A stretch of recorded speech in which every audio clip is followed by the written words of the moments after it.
All right, so we're reacting to some more clickbait, shock and awe viral tattoos that I've had the luxury of receiving from followers and things like this. So, Woohoo, clickbait. yeah, we're starting with a good one. And this is a prime candidate for, and I keep saying that this isn't even the dumbest thing I've seen today, let alone like this month or whatever. This is an interesting one. Well, people send me like the Ninja Turtle one or the guy with the burger head. We have a guy coming up with a fucking fried egg tattoo. I like how this one, like the mask, like fits his face like perfectly.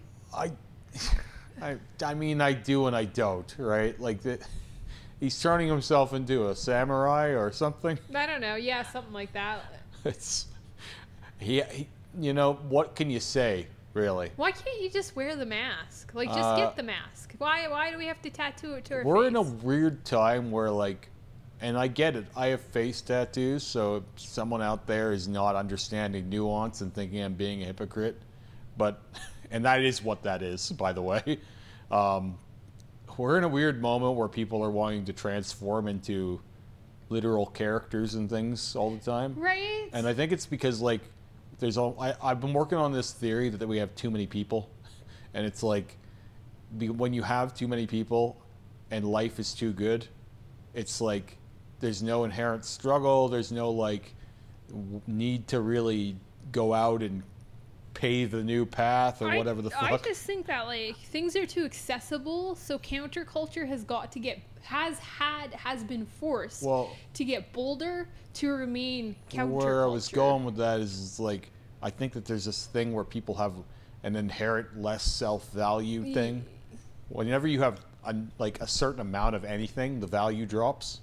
And I think that's happening to humans too. It's like too many humans. Whatever. How much value do I have? Just turn me into a samurai. Yeah. See, I get what you're saying. Just turn me into a Ninja Turtle. But I also I just think that like counterculture has always been pushing the boundaries, and everything is so accessible that they're just having to push harder to be counter. Because culture is eating up counterculture so quickly these days because of the internet. Well, that's where, like, if you were looking to do that, I wouldn't even bother because someone else has checked that box already.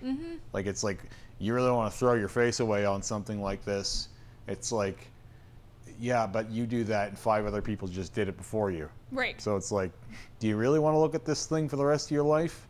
Because, like, even when I do a small alteration to my face tattoos, it's like a pretty fucking big deal. Yeah, right? I mean, like, we have a bit of a process before you add to your face most of the time, too.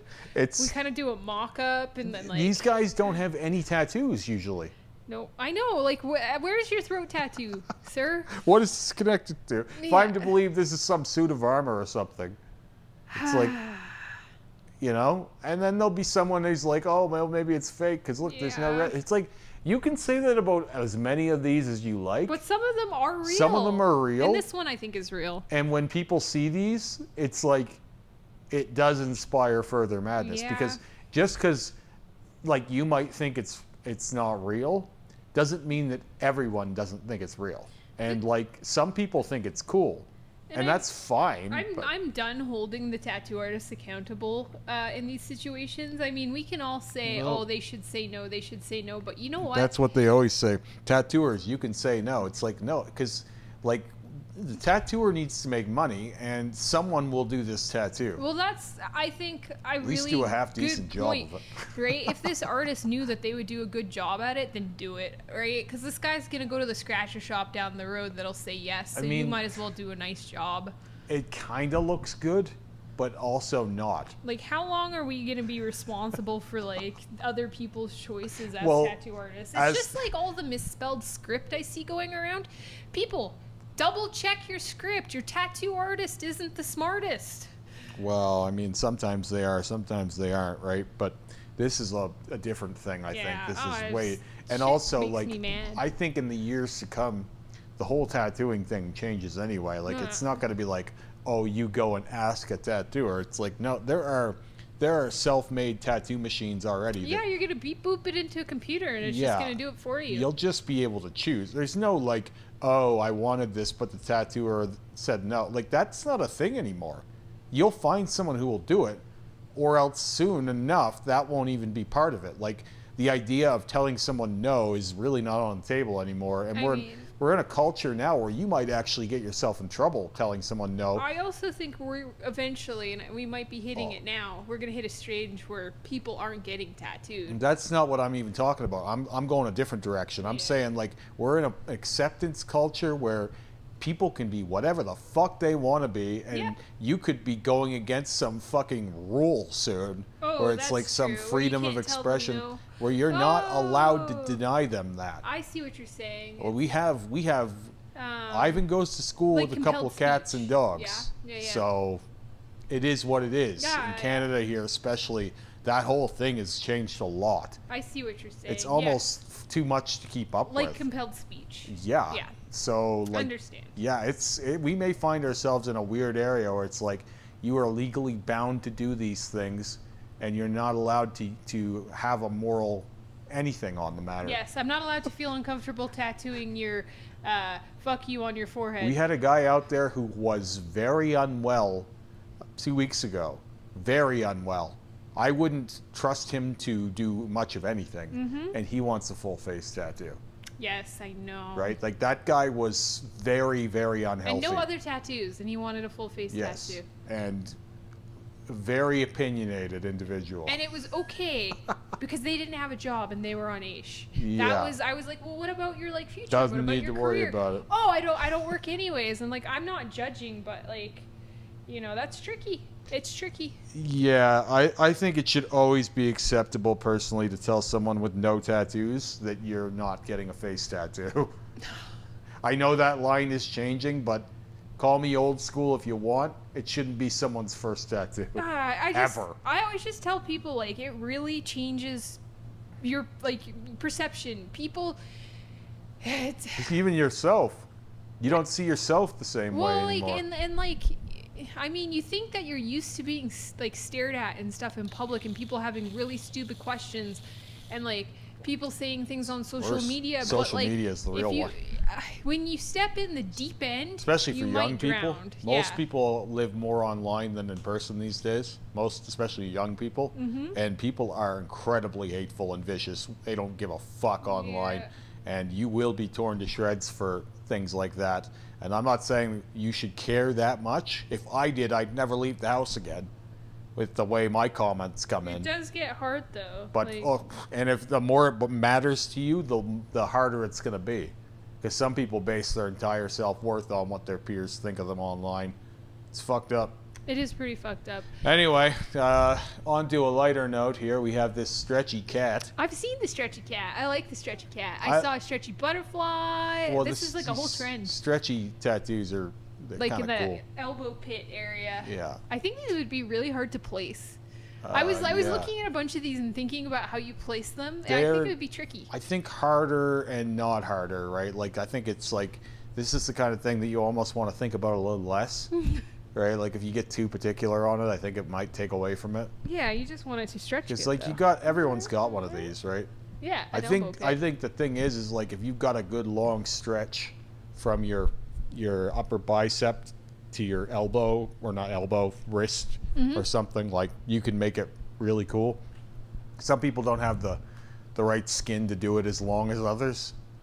It's their forearm or whatever the fuck. Yeah, like this guy could be even stretchier if they wanted him to be. Right. Because they could have had him on more of a slant coming down the forearm. I think when they open their arm fully, though.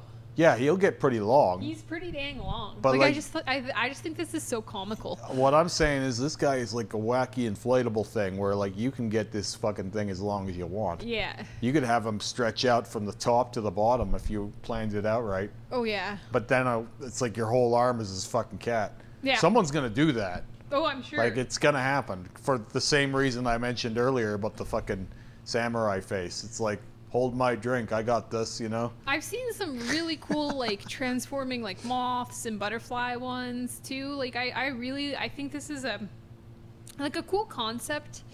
And I kind of like this trend. I think it's, like, a fun challenge to see where we can push it. I'm not a huge fan of gimmick tattoos, but, like, this is much, much more kosher than the fucking samurai face, for example. So, like, I'm hesitant to push back on people having fun with arms and stuff. It's just, these are going to be in the way of sleeves, so I feel like it's, you know, very likely that this may be part of a cover-up one day. It's like I said to my my little one that was getting a Pikachu the other day in the middle of her arm.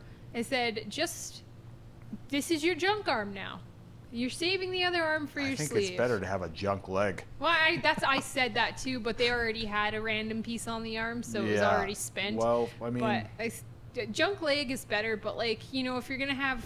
Don't put junk on both arms. If you're a tattooer, especially in this day and age, you want to figure out cover-ups real good. Like, you want to be real good at cover-ups, because you will eat forever, right? Because they will keep... there's no shortage of bad tattoos being done. I'm not saying this one is, but you will eat well forever if you can tattoo cover-ups. So, just a tip there, guys. If you're turning them away, start taking them. Cover-ups they're always going to feed you. Especially when you get the reputation of being able to do them. Being the cover-up shop. So I've been fucking dreading going to Costco all week. I got to go to Costco. I get protein at Costco. Okay, the best thing about Costco food is missing from this, and I am so disappointed. You like their hot dogs, don't you? No, I like their fries. Their fries are good. What about, don't they have popcorn there too? I don't know. All I know is Costco fries are the best fries. I don't know if I've had their fries. Blasphemy. Next time you're there, get them. No, I can't do it. I can't. Whenever I get into Costco, my skin is crawling immediately. Best fries. You can't go any time of the day, any day of the week. They have a crispy coating. It's always fucked in there. Oh, yeah. Like, you go in there at like fucking 10 a.m. on a Friday morning, and you're lined up all the way to the back, and there's 3 lines. Our Costco is bad, though, because we're feeding a base of, like, a lot. Like, all of the farm communities come to our Costco. It's the same thing. People are like, oh, I go to Costco for my gas. I'm like, I'm not saving $1 of my fucking money so that I can spend an hour of my life in your idling car, waiting in the line. You're gonna spend that gas money anyways. Costco. Although, like, why did we get a Costco tattoo? I mean, I can't imagine liking Costco that much. I would, and I hate going in there. I would consider getting the Pepsi tattoo. People talk all kinds of shit about Walmart. Yeah. I will go to Walmart 10 times in a row before you get me at Costco. We go to Walmart more often than most places. It's like this idea that your time isn't worth anything, right? Like, because people are like, oh, you could save like 13 cents at the end of the day if you go to Costco. It's like, I will spend way more time in there than is worth. Also, there is like no way that you and I are going to eat the portions of food that Costco has. Maybe the meat. You need to be feeding like a very large family. A small army. For that to be worth it. Like, and I don't need I'm still arguing that your time is more valuable than you think it is. I don't need jumbo chips. But I do want to go there for the Halloween stuff, We should probably talk about the tattoo for a minute. No, I don't want to talk about the tattoo. I like the Pepsi logo. I think the fucking shade of brown they use for the hot dog is a little extreme. Like, that must be an all-beef hot dog. Right? I think the pizza has too many pepperonis. Also, like, I would not know that was a Pepsi if it weren't for the logo. That does not look like a pop. That looks like a wilting chocolate bar or something. It's like splattering. Also, like, I actually don't know what those things are, like, below the Pepsi. Aren't those like the churros? Are they churros? That's a really weird those looking are like, aren't they like, slice. are they melting ice cream cones? The pizza looks like it has cherries on That's what I said. Pepperonis. The pizza looks so weird. But the way they outlined and highlighted the Costco is really cool. Yeah, yeah. I just don't know why you. I mean, whatever. You love Costco. Hooray! This must be an old like ad or an old sign for Costco or something. I don't know. Or it's someone's flash or something. It's fairly well done. I just think that hot dog is way too fucking brown. I think it could have used some ketchup. Fleshy. Yep. So then, yeah, I seen this this before and after blast over sleeve, and there are all these comments wondering if it's real or not, and I think it is real. I think this is a real thing. I think it's just when you use these fucking polarized lens. Yeah, this looks. I mean. Yeah, to me this looks real. It just looks like they used a polarized lens. Well, people were saying they thought it was like a Photoshop, like before, so it's like a concept. But I don't think so. I think it's just way contrasted up and like super fucking edited. But I mean, it could be fake, but there's also some things that don't look like they would look better if they were fake, like the bottom here. Yeah, the wrist down there to me, like where the wrist ends, looks like this is a real tattoo. I just think that they put a polarized lens on it. I am literally always at this point open to the idea that something is fake, but I think fresh black always looks kind of plasticky. Yeah. Like, if they ever invent a black ink that looks like that healed, oh, like, that would be pretty cool. buying it. But like, it is like fake. Like, okay, so fresh black looks fake. It just does. does. It always does. Especially if you've saturated it well, you get it in the perfect lighting. It's just, yeah, it does. It looks fake. And because how much shit is around this black to boost it, it's very obviously, like, you know, enhanced. Also, her strategic white tank top This- definitely helps. And by a white wall, like, yeah. Yeah. It's very obvious what's happened here. Yeah. But, like, I don't like it. I hate this. It's like, to me, it feels like Geo without all the. If you're not trying to hide the stuff. whole thing, why did it have to be so dense and blocky? I don't know. Because, like, it's like they're not trying to cover the thing. It's a blast It's a over. blast over. So then why does it have to be designed in a way that looks like a cover-up? I don't know. Right? You didn't need so much of the black everywhere. Yeah, I also, like, I would have played with, like, maybe some, like, shading, and I wouldn't have gone gray tones. I would have gone, like, and done, like, black whip outs in some of the spaces. It just feels too. lazy and, like, blobby. Yeah. Right? Like, it looks heavy as fuck for no Mm-hmm. reason. Because, like, when you do these blast overs, you can show as much of that background as you want. It's just like they didn't want to commit to a full blackout. I mean, the That's full how it blackout feels would to look me. way better. Well, that's the thing, though, Like, right? it looks nice and clean. This Yeah. looks dirty. Yeah. You know, like, it just looks It looks dirty. lazy as fuck to me. It does. I agree. I don't like this. I do think it's real. I don't think it's fake. I don't hate And it, I don't like but it I at don't all. love it. It could be better.